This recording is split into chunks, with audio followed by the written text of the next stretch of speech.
ঐক্যশ্রী, শিক্ষাশ্রী, মেধাশ্রী, সবুজ সাথী থেকে শুরু করে স্বামী বিবেকানন্দ মেরিট স্কলারশিপ, এছাড়াও স্মার্ট কার্ড, এখন আপনারা 10 লাখ পর্যন্ত ছেলে মেয়েদের, যেমন মেয়েরা সবাই কন্যাশ্রী গভর্নমেন্ট স্কুলে,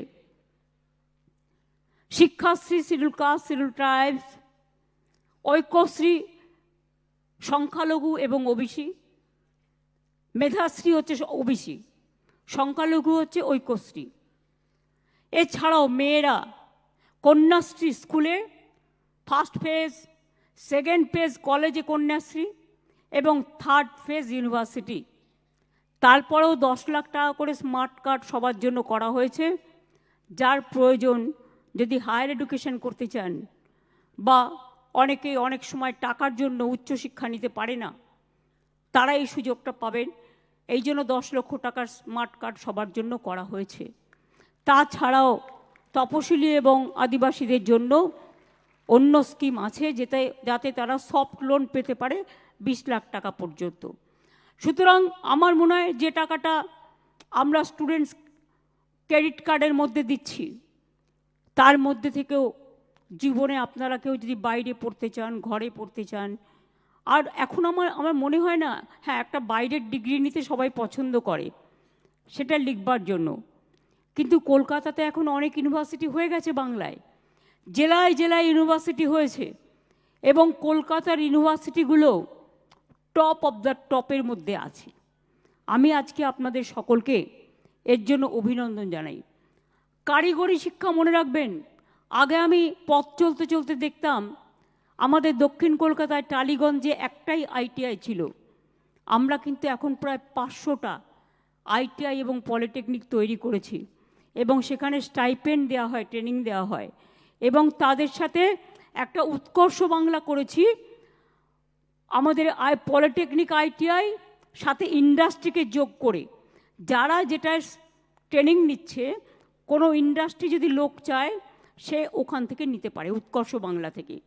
উৎকর্ষ বাংলা থেকে 47 লক্ষ আমাদের কারিগরি শিক্ষা ও ট্রেনিং পেয়েছে।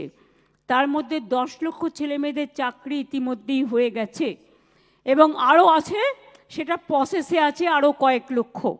সুতরাং কারিগরি শিক্ষাতেও যারা অনেকে মনে করেন যে আমার হয়তো পড়াশোনায় মন নেই, তারা কারিগরি শিক্ষা নিয়ে তারাও কিন্তু সুযোগ পেতে পারেন।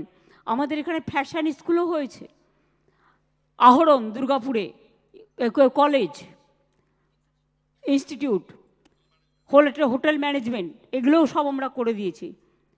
আমি অনেক মিটিংয়ে বলেছি, আবার বলছি, আমার বাড়িতে একটি ছোট্ট মেয়ে ছোটোবেলা থেকে ছিল, আমি এদের মানুষ করে চাকরি টাকরি দিয়ে দিই, বিয়েটি দিয়ে দিই, এভাবে আমি অনেকগুলো ছোটো ছোটো মেয়েকে মানুষ করে দিয়েছি।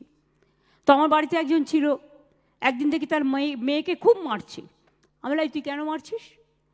বললো, ও বলছে গ্র্যাজুয়েশনে আর্টস নিয়ে পড়বে না, ও বিয়ে পড়বে না। তাই আমি বললাম, ও কী পড়তে চায়?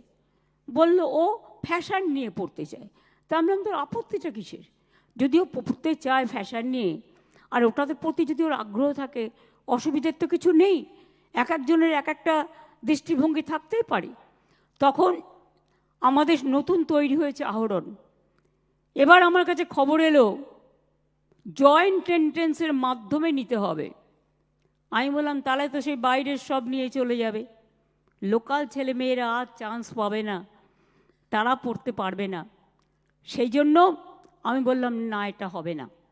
এখানে গরিব ছেলে মেয়েরা যাতে পড়তে পারে, মধ্যবিত্ত ছেলে মেয়েরা যাতে পড়তে পারে, তার ব্যবস্থা করতে হবে। তাই সেটাকে মধ্যবিত্তদের জন্য করে দেওয়া হয়েছে। এবং আজকে বিশ্বাস করুন, ওই মেয়েটি যাকে তার মা মারছিল, সে এখন শিকাগোতে একটি হোটেলে চাকরি করে রিসেপশনিস্টে। আমি ওর মাকে বললাম, কী রে, কত টাকা পাঠাচ্ছে? বললো, 3 মাস পর পর 50,000 টাকা এখন পাঠাচ্ছে। আর তাহলে বোঝ, সেদিন তুমি মারছিলে, আজকে তুমি দেখছো যে তারা মানুষ হয়ে গিয়ে কিভাবে তারা করছে।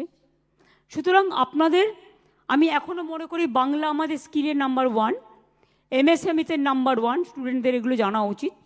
ঐক্যশ্রীতে আমরা নাম্বার 1, আমাদের স্টুডেন্টসরা খুবই ভালো রেজাল্ট করে, এবং যারা অল ইন্ডিয়া এআইটিটি 11 জন